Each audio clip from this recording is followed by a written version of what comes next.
YouTube being a little slow. Boom. There it is. In there now, though. Good morning, crypto warriors, and welcome back to the Gentlemen of Crypto, episode 151. Oh, yeah. Today is Monday, April 23rd, and I'm King. And I'm Bitcoin Zay, and we are here to bridge the gap between cryptocurrency and the community Monday through Friday at 10-ish. At 10-ish. Oh, yeah. Afternoon. Right, afternoon Morning to the East Coast, morning, West Coast, overseas, good evening. Everybody at lunch. Everybody. There we go. Sneaking off from the boss. All right, for the free Bitcoin last week, who won it? So for our free Bitcoin, the winner is Psycho Bunny Jones. Great YouTube name there. The topic of discussion was about what have you heard Bitcoin compared to? What's the funniest thing or craziest thing you've heard Bitcoin compared to? We've heard pet rocks. We've heard Beanie Babies before. And actually, one of the good comments, or one of their comments was about Bitcoin. NCIS LA actually had a show where they had Bitcoin stolen, which is crazy. You know, mainstream, you start seeing more and more about Bitcoin.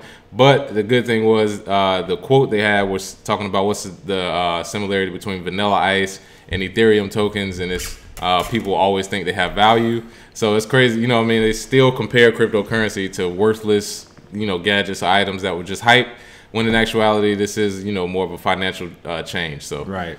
Oh, hey, yeah.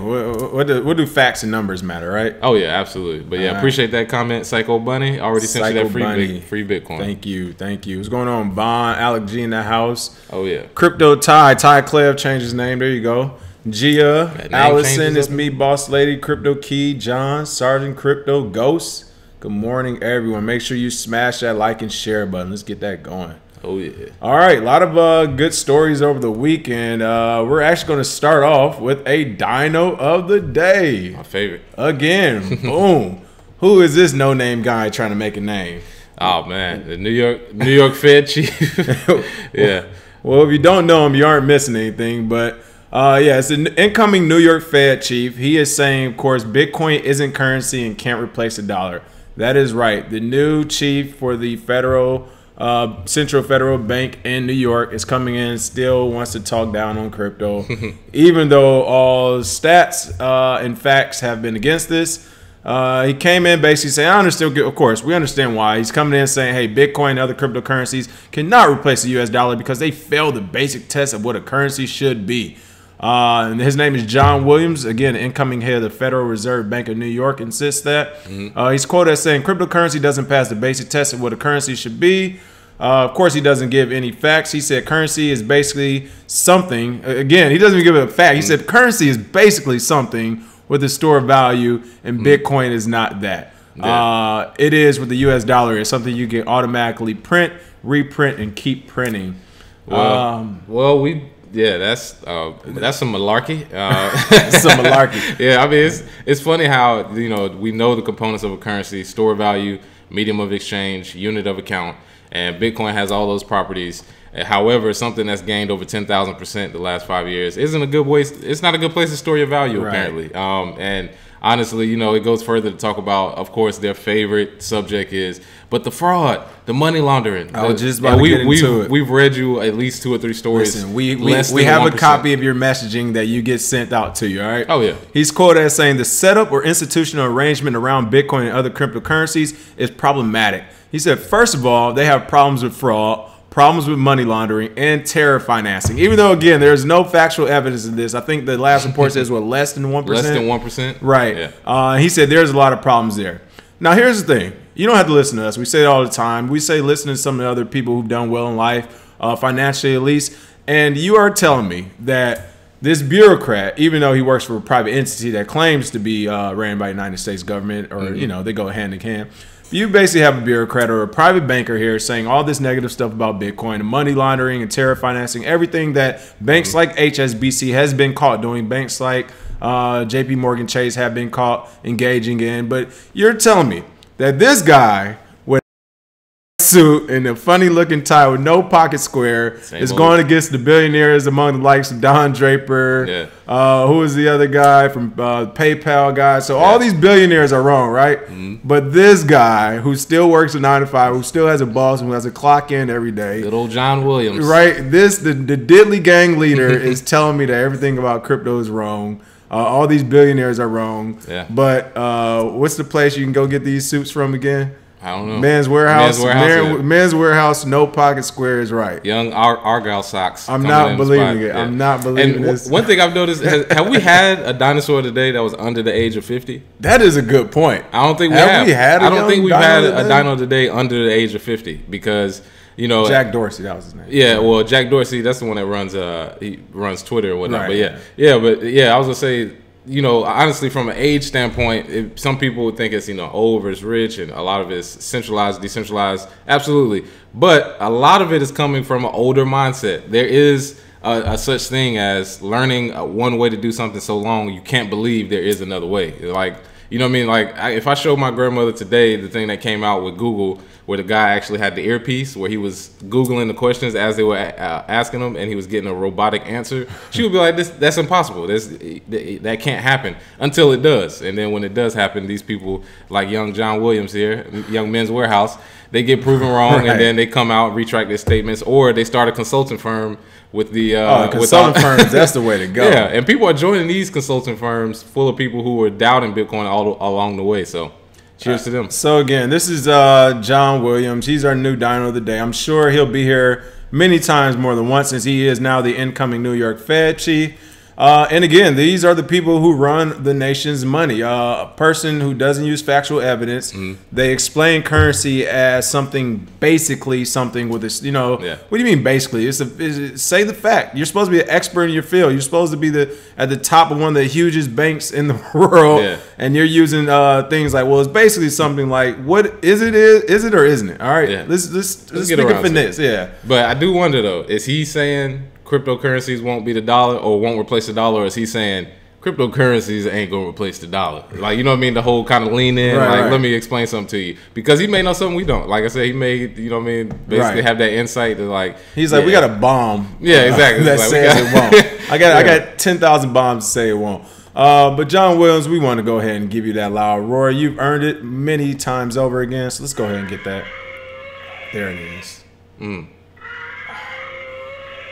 That is going to be him when he gets his new job, whenever he's supposed to transfer over this year or sometime next year. Right now, he's in San Francisco trying to keep down those banks. But I'm sure that'll be the noise he makes when he gets that new job. And like literally the day he gets it, he realizes what type of market share crypto has at that time. But yeah, you got bigger problems, Chief. Right. But keep dealing with crypto if you want. Oh, my goodness. Finally, shout out to Wikileaks. Something we have been saying for over a year now. They have gotten that email that many of us have received. I'm sure it caught them just as off guard as it did us. I'm sure they are just as upset, except the only difference is they have a bigger following and more money to exert their influence. So shout out. WikiLeaks shop reports suspension of Coinbase account due to terms of service violation. Word. We know how your terms of service are trash then. Right. That's what I'm saying. WikiLeaks shop, the merchandise arm of International Anonymous Publishing nonprofit WikiLeaks, reported on Twitter on Friday that their account with crypto wallet exchange Coinbase has been blocked. You can see this email here. Basically, Coinbase is this. I'm telling you, we received many of these too. I was about to say, yeah. Hello, thanks for your interest in Coinbase, our primary goal, digital currency safe, secure. Coinbase is regulated by Money Services Business under FinCEN. Basically, they're saying we run with the government, and from what we know of you, WikiLeaks, you guys don't. Upon careful review, we believe your account has engaged in prohibitive use in violation of our terms of service. They will never tell you why. We regret to inform you we can never longer provide you access. We respectfully request that you follow the on-screen instructions, basically to get your money back. WikiLeaks posted this to their Twitter. WikiLeaks shop posted it to their Twitter. And again, this is an email I think I've seen about 4 times on different Coinbase accounts before. And this is literally what they do. Coinbase is notorious for just shutting down your account and then telling you, oh yeah, for terms of service reasons that they can change literally right before they send you the email. Right. But, I mean, or Bittrex, who after they did something, they changed their terms of service. Literally like 3 days after they sent the email, they changed their terms of service. Yeah. So.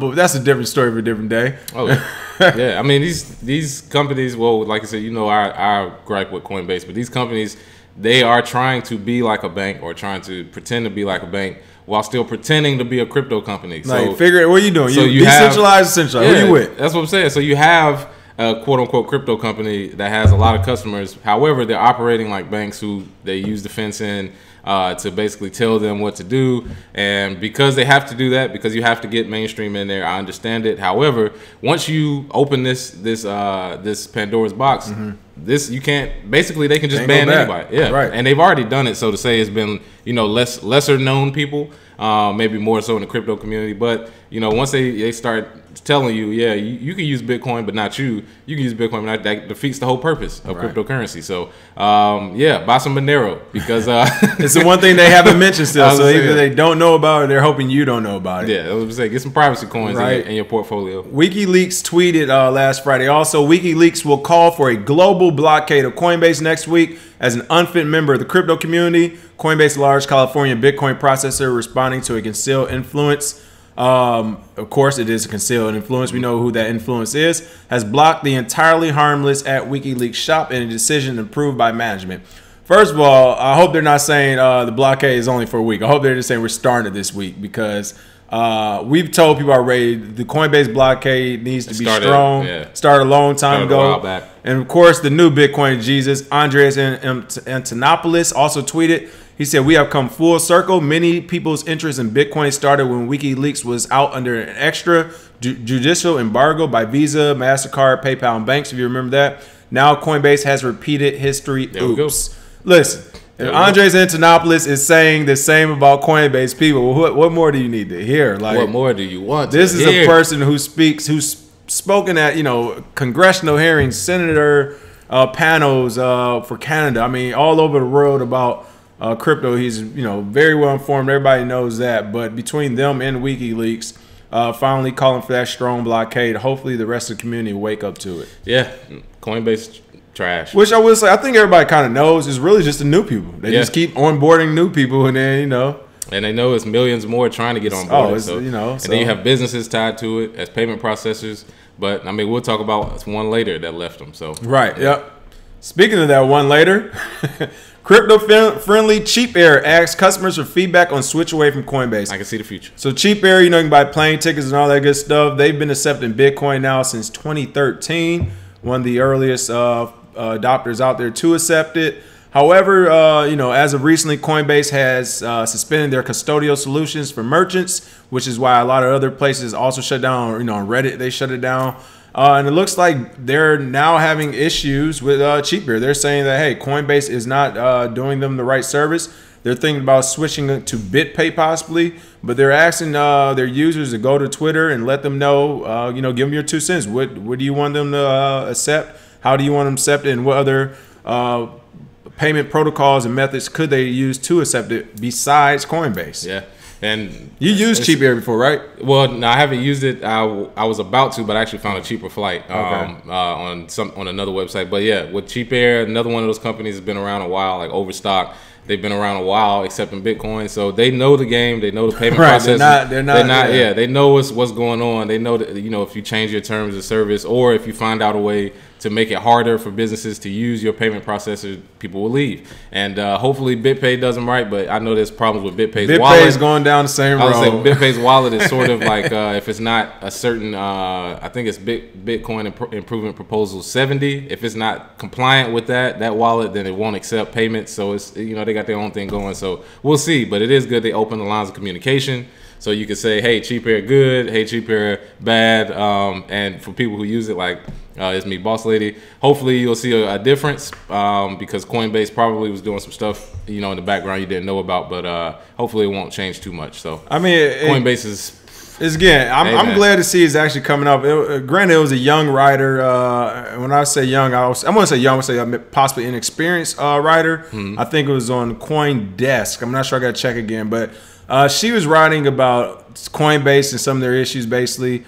But she wrote that Coinbase is one of the most regulated, which I would agree with, but also one of the basically highest esteemed exchanges in the crypto community. I was just like, wait, what? Yeah, you just I was like, yeah. You just Google that real quick. Exactly. So that's the thing. I mean, they have those, they're hiring all these CEOs and CEOs and all these big people from big companies.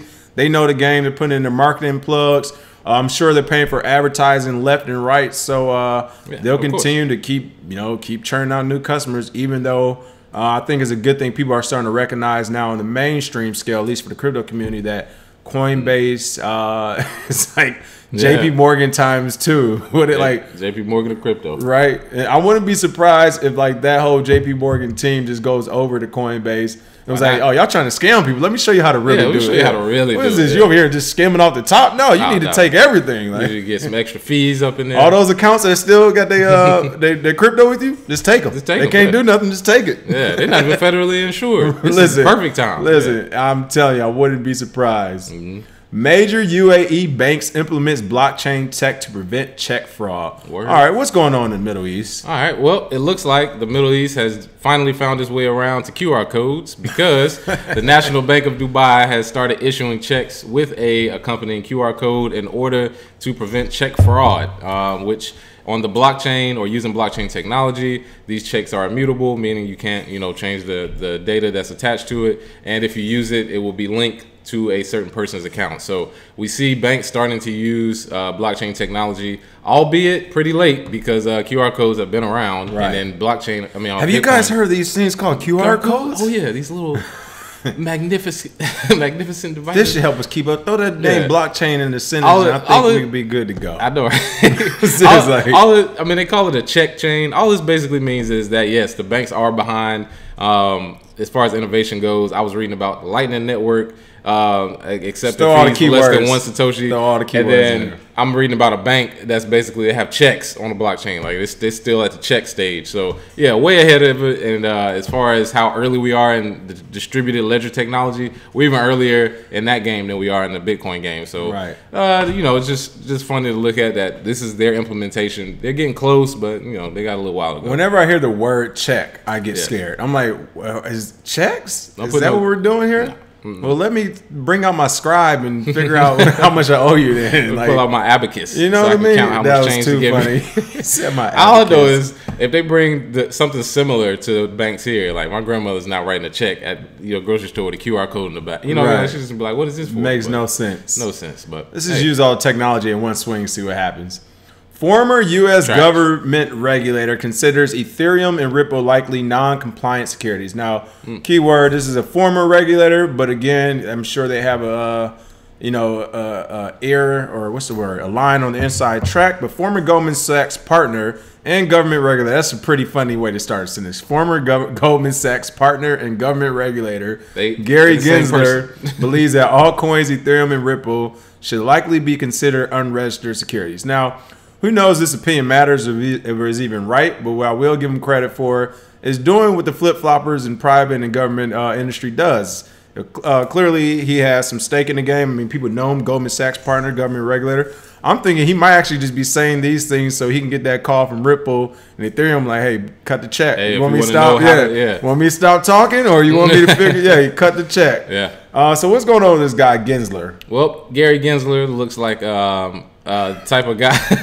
Looks like the type of guy, like we said before, flip flopper who went from government regulator to JP Morgan or to Goldman Sachs, back and forth, who basically creates his own rules. And in regards to the SEC, I believe he knows that the SEC can do the same, which is why he's expressed concern that Ethereum and Ripple are securities. Because as we've showed before, using the Howey test to see whether or not a coin is a security is sort of an inefficient way to put cryptocurrency in that broad spectrum, because there's a lot that goes into it. You got airdrops, you got forks of chains, you have utility tokens, so sort of hard to put it in that basket. But I think his comment is basically him saying, I used to work for these people, they'll find a way to make it a security if they wanted to, because he used to work there, so he has kind of an inside track. So it just sort of looks like he's basically telling them like, hey, get it together, or pay me, and I'll show you how to do this. Pay me or in my company. But Ripple, I'm not surprised. Ethereum, I'm not surprised either. They brought them up. Ethereum's been talked about as security for a while, ever since the DAO basically had a fundraiser for $150 million, and then no one got cut a check from the government on that. They're like, oh, you think you're just gonna break some records and we're not gonna see none of that? Think you're gonna make some real money? Oh, come on, that's not how we do things here. And that's basically, I think this is more of a warning. This is more of a warning that this could be considered securities. I will say this. Hey, if it's considered security, good luck to those people that are holding Ethereum and Ripple tokens, because it'll be hard to bounce back from that if the SEC basically says, yes, this is security, it has to be registered. Until then, shut down Ethereum and Ripple on exchanges, that'll be hard. I mean, do you think they actually would shut down? Would they fight it? No. I think what they'll do is what they've done before. They scare you with the news, and then they come out and say, "Well, just pay us this amount," and then go on with business, basically. So yeah, I mean, it's more of the same. But I don't know. Like I said, crazier things have happened in the world. We might have a Black Swan event. Something crazy happens. People are, going wild for crypto. Bunch of millionaires made overnight, and they're just like, no, we gotta really stop this now. So we'll see. Good luck to them. Good luck. Don't really mean that at all. Speaking of private sector and jumping back and forth, Goldman Sachs hires crypto trader to head digital assets division, but still denies his launching trading desk. Oh, I mean, again, we always say businesses, they don't have to tell you up front. They don't have to tell you the truth, honestly. They can operate as they want, and that's what they're doing. They're not going to say anything until they're really ready to go, i.e. when Bitcoin hits 10 to 15,000, all of a sudden that trading desk will magically appear on a Wednesday morning. We've been trading. Yeah. They'll say we've been doing it, or we just decided last night that we need to launch this thing, and we automatically have all the support ready to go and all our algorithms, but we haven't been working on this. But it's pretty funny. Goldman Sachs, again, major financial institution, we know that, but they hired a securities trading vet to help the firm develop a digital asset strategy. But the investment banking giant continues to deny that it's doing anything with that. Yeah. What's your thoughts on this? Well, looks like Justin Schmidt is now in the spotlight. A lot of old Bitcoiners like myself kind of looking like, why you hire him? Yeah, there's so many people you could hire. Yeah. Who is this guy? But I think it's because he keeps in line with the banking standard of the digital assets that we,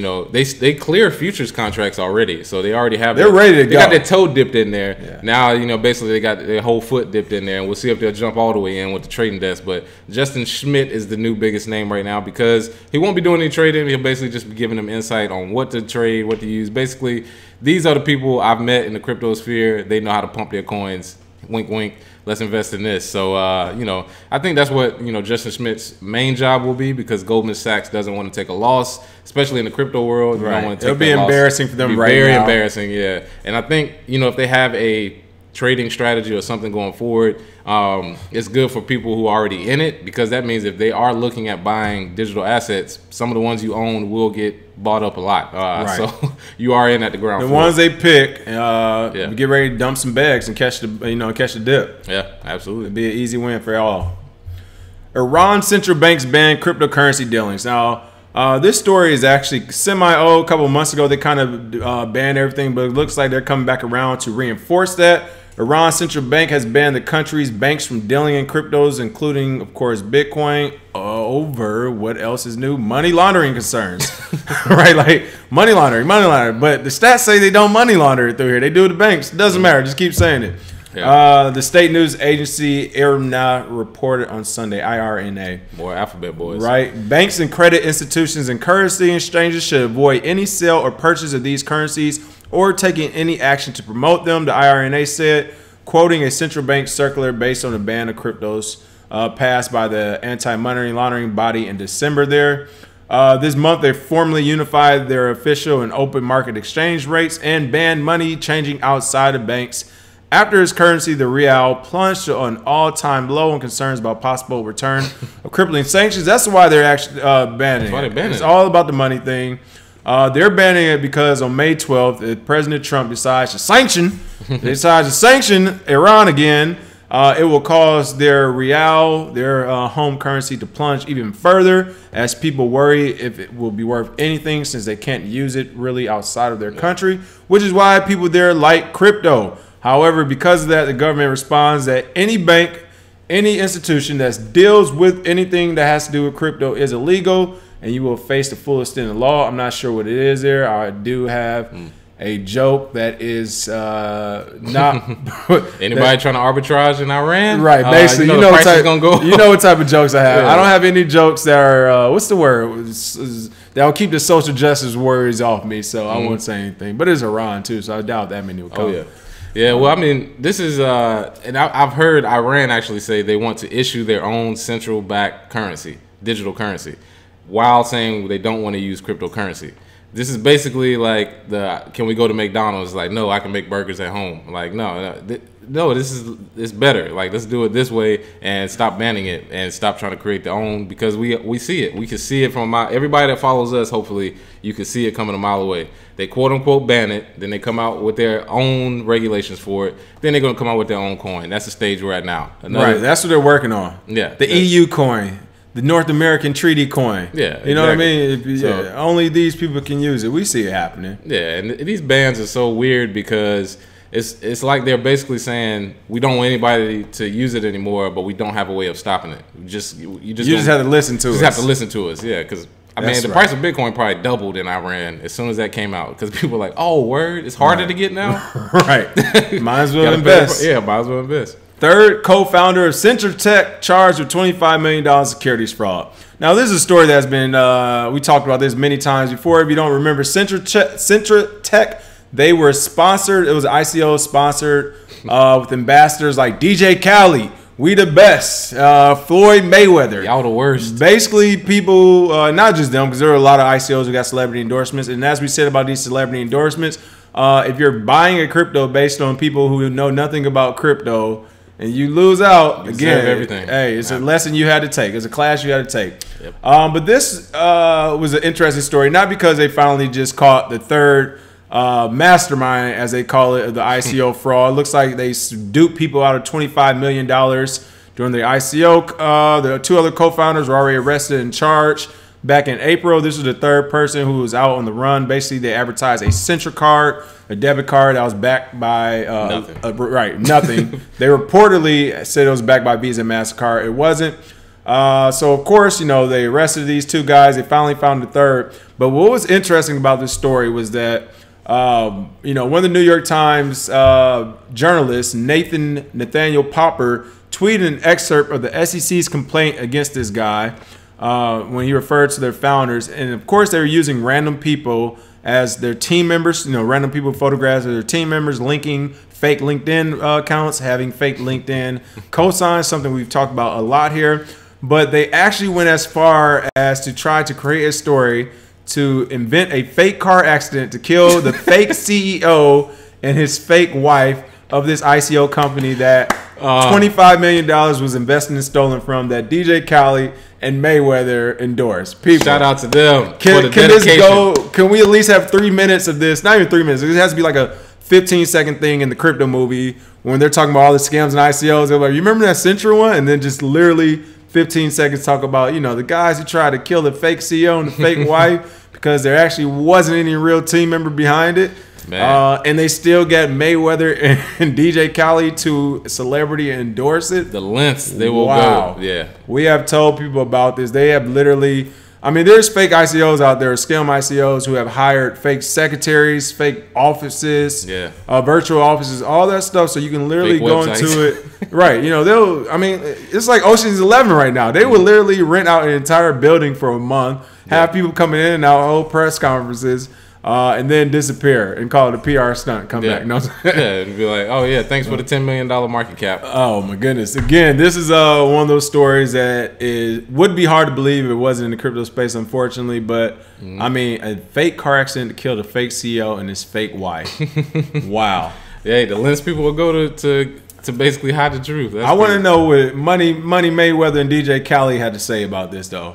This is something we haven't heard from. We've seen the celebrities endorse some of these products, and again, to many of them, it's probably just another product. It could be like a shampoo, and they're like, whatever. Like, how much? All right, we'll do it. 1 million. So they probably didn't look too in depth into it, but I know Floyd Mayweather didn't, because he posed with a bunch of cash talking about investing crypto.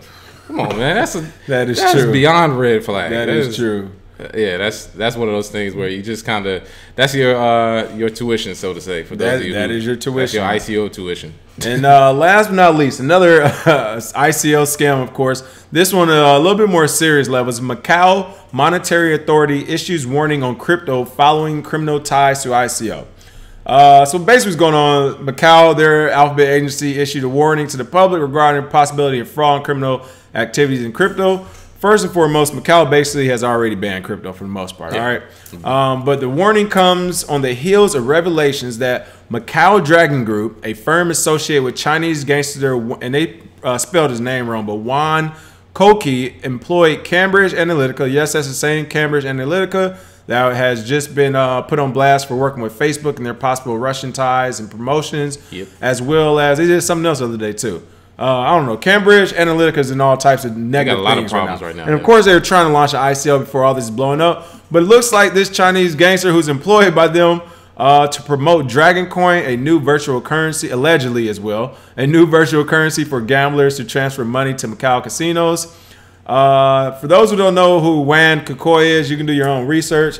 I'm not talking no mess about the guy. I go to Asia a lot, especially Macau has some great casinos, but he's a real deal gangster. He's a real one. Yeah, he's a real deal 14K triad group, I guess is what it's called.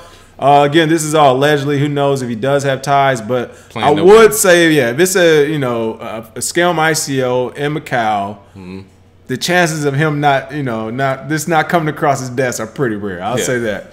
But of course, Macau went ahead and shut that down, and they are saying banks and payment institutions are forbidden from direct or indirect involvement in providing services for crypto exchanges, like you hear everywhere else. Wow. Again, there's a lot tied into that story. It's a lot. I like the story though. Again, of course, it's a clear ICO warning. But again, let's go ahead and give this thing 15 seconds in the movie. You got a triad gang leader in here now, like tied up with Cambridge Analytica. What? Who was working with Facebook? Like, how deep does all this go? We got an ICO going that were funding casinos. Oh my goodness! That were funding the lifestyles of what I mean. It's a lot tied up in the crypto world, and it's great to me because, like I said, it basically gives it the backing I think it needs for people to think it's legitimate. Because people keep if they keep saying crypto isn't this, crypto isn't that, you got about 100 stories just from us that we've showed you that shows the opposite. So that should already convince you. But when you see how high up it goes, you start to see the magnitude of how big crypto can be. And if you look at it in a like, for instance, look at crypto when it was $1,000. This time last year, it was around $1,000, and you look at the price now, it's times 8 or times 9. So I mean, a year from now, it wouldn't be weird to be sitting here talking about this stuff, crazy stuff happening, and the price be at 80,000 per Bitcoin, simply because, like we said, people high up are using this. Like, people high up are involved in the crypto world, and there's a lot of people that are involved. So I don't think you'll see this fail anytime soon. I can tell you that right now. I don't either. For the free Bitcoin day, what are we doing? All right, so for the free Bitcoin, going along with the who's your favorite criminal mastermind to run ICO? Yeah, that would be fun. Going along with the Ethereum and Ripple scenarios, if they were regarded as securities, what do you think would happen to their coins or their companies? Do you think it would go away? Do you think it would be a quick push down and then a resurgence when they're like, oh, sorry, by mistake, we didn't mean to put that out? I mean, there's a lot of scenarios. What do you think will happen with Ethereum and Ripple if they are regarded as securities? Let us know. Put your public address, and we'll send that free Bitcoin. All right, there you go. And that is our show for today. We will see you all tomorrow. Of course, you can catch us on Google Play Music, Spotify, Apple Podcasts app. We are now on iHeartRadio as well. You can follow us on Twitch. Make sure you subscribe here. Tune in radio. And for the Apple Podcast, if you do listen to us on that, please make sure you rate it. It doesn't matter what you rate it. Just go ahead and throw something on there so we can get that algorithm pumping on Apple. Oh, yeah. Other than that, have a great Monday. We got a lot of good stuff coming for you this week and can't wait. Have a good one. Cheers.